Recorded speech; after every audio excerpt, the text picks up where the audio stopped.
বেশ কয়েকদিন আগে শেষ হয়ে গেছে। যারা এই মুহূর্তে আঙুর চাষি আছেন তারা জানেন আঙুর গাছকে পরিচর্যা করার জন্য খাবার কিভাবে দিতে হয়।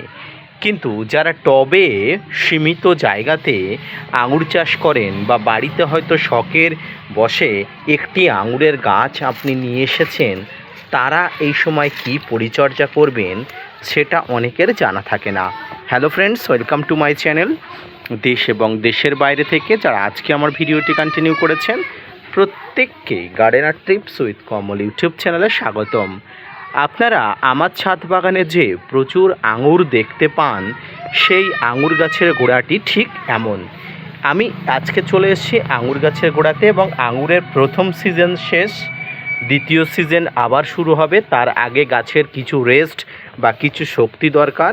পাশাপাশি নতুন যে আঙুরের গাছটি আমি রোপণ করেছি সেই আঙুরটাকেও বাড়িয়ে তোলার জন্য যেভাবে পরিচর্যা করতে হবে, আসুন আজকের ভিডিও থেকে দেখে নিন কিছু ভাইরাল খাবার, যে খাবারগুলো আঙুর ছাদ বাগানিরা নীরবে গোপনে ব্যবহার করেন, সেটি আমি আপনাদের সামনে আজকে দেখাবো কি খাবার।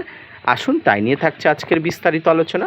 না স্কিপ করে কন্টিনিউ করুন।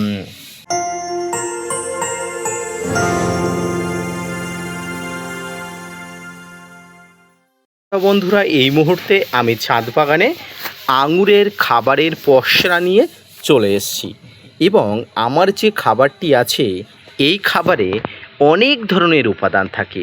প্রথমত মিশ্র খাবার আছে, শিংকুচি হাড়গুঁড়ো সব মিশ্র করা আছে। পাশাপাশি এই যে লাল দেখতে পাচ্ছেন এটা হলো ডিএপি, সঙ্গে এপিসমসল বা ম্যাগনেসিয়াম আছে, এর সঙ্গে আছে লিপমোট কম্পোস্ট বা পাতা পচা সার। সব কিছুকে একত্রে করে নিয়ে আমি কিন্তু নিয়ে চলে এসেছি আমার ছাদ বাগানে আঙুর গাছের গোড়াতে। আর এই খাবারটি এখন কেন জরুরি সেটা আপনাদের একটু বলি। প্রথম সিজনে গাছ প্রচুর পরিমাণ ফলন দিয়েছে, তার জন্য গাছের একটা শক্তি বা এনার্জি লস হয়েছে। এই শক্তি বা এনার্জি লস যাতে গাছ আবার রিপেয়ার করতে পারে, তার জন্য আপনাকে এই খাবার দিতেই হবে। পাশাপাশি ছোট যে গাছগুলো আছে এই গাছগুলোকে আরও বড় করে তোলার জন্য আপনাকে খাবার দিতে হবে। আপনারা ইতিমধ্যে দেখেছেন যে আমার ছাদ বাগানে এই দুটি আঙুরের গাছ নতুন এসছে। একটি আঙুরের গাছ পরিপূর্ণ হয়েছে এবং আরও দুটি নতুন প্রজাতি এনে রোপণ করেছি, গাছটি বাড়ছে। তো এই গাছে খাবার দিতে হবে যেমন, সব পরিচর্যাও করতে হবে তেমন। তো আসুন খাবারটি দেব। এবং শুধুমাত্র টবে নয়, আমার আঙুরের শিকড় গাছের নিচের অংশও কিন্তু চলে গেছে, এই জন্য গাছটি এত বৃহৎ। দেখুন সব জায়গা দিয়ে শিকড় বাকড় কিন্তু বাইরে বেরিয়ে গেছে। তো প্রথমেই আমি যে খাবারটি নিয়ে এসেছি এই খাবারটিকে ভালো করে মিক্স করে নেব, অর্থাৎ ভালো করে মিক্স করে নিয়েছি। এভাবে খাবারটিকে ভালো করে মিক্স করে নেওয়ার পরে গাছের গোড়াতে সব জায়গাতে কিন্তু ছড়িয়ে দেওয়া হবে।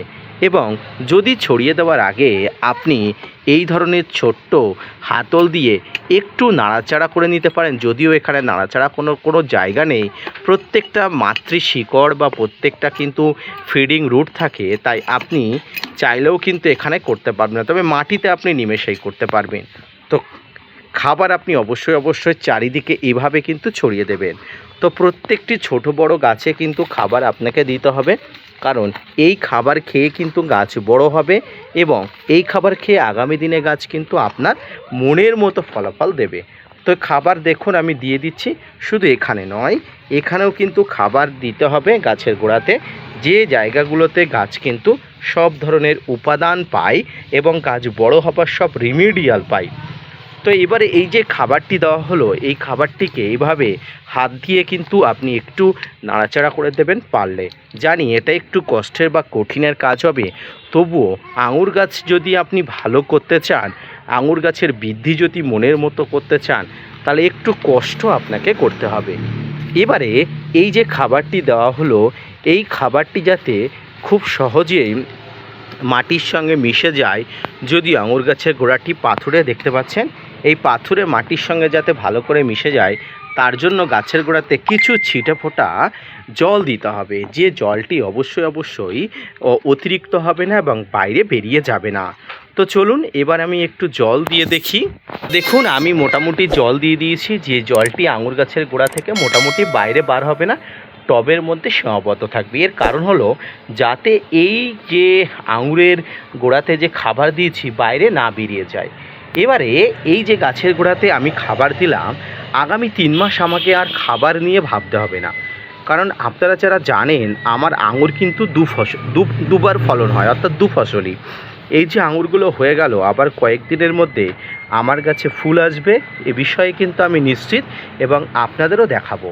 তাই তার আগে গাছকে আবার ভালোভাবে শক্তি সমর্থ করে তোলার জন্য, ভালো করে আবার ব্যাকআপ দেওয়ার জন্য, এনার্জি ব্যাকআপ দেওয়ার জন্য আমি এই খাবারটি দিতে বাধ্য হলাম। দেখুন যেহেতু মাটির সঙ্গে কানেক্টেড হয়ে গেছে, তাই এখানে বেশি খাবার না দিলেও চলে, কারণ মাটিতে পর্যাপ্ত খাবার গাছ পায়।